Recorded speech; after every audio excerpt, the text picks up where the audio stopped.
Viacom is rumored to be a major buyer for Vivendi's entertainment unit. Liberty Media, News Corp, and NBC may also enter the fray.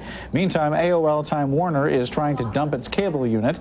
Is the reign of media conglomerates coming to an end, or is the industry displaying musical chairs? Joining us now from San Francisco with some perspective is David Davis. He's Senior Vice President at Houlihan, Lokey, Howard, and Zukin, and in an international investment bank. Welcome to the program. Thank you, David. What's your suspicion on this front? Is this as we posed the question a moment ago, is this the end of the media conglomerate, or are we just doing this musical chair game here? Well, I think it's the end of the media conglomerate for this cycle.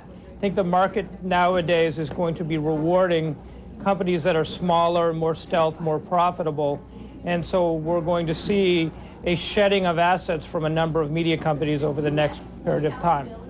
Which ones are you watching? What's on your radar as perhaps important ones to keep an eye on?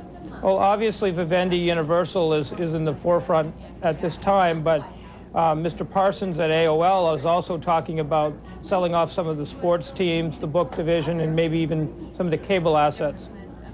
Part of the problem here is that these industries are very debt intensive. At what point does carrying a lot of debt become more attractive? You talk about cycles. Obviously, at some point, there begins to be a time when this doesn't look like such a bad thing. Well, I think if the stock market finally rebounds and we finally have hit a bottom or near a bottom, then we may see debt levels be more attractive. But for right now, it looks like we're going to see shedding at least for the next 6 months or a year. Last year, I have here in the research notes, there were 41 spinoffs. That came up to about $103 billion. What type of activity do you expect to see this year? Are we likely to see a mirror of last year's activity? Yeah, I think we'll see at least a mirror, if not more than that.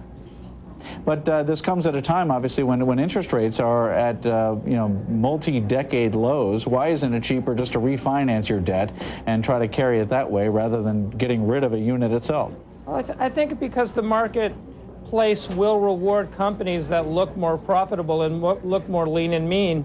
We're also likely to see some regulatory change over the next 3 or 4 years that will also impact these companies. And so shutting down certain non-strategic assets may be beneficial for the stock prices. Is part of the cycle have to do with the way that Wall Street views these companies, and maybe companies that carry debt aren't seen as attractive as they were, and people are less reluctant to put up with this EBITDA reporting, and rather they want to see, I guess, different cash flow scenarios, and they look at different parts of the balance sheet these days? Yes, EBITDA is a difficult concept to grasp when you're talking about assets like film and television sometimes, because there's the potential to kind of guise things with either the positive or negative health of a company.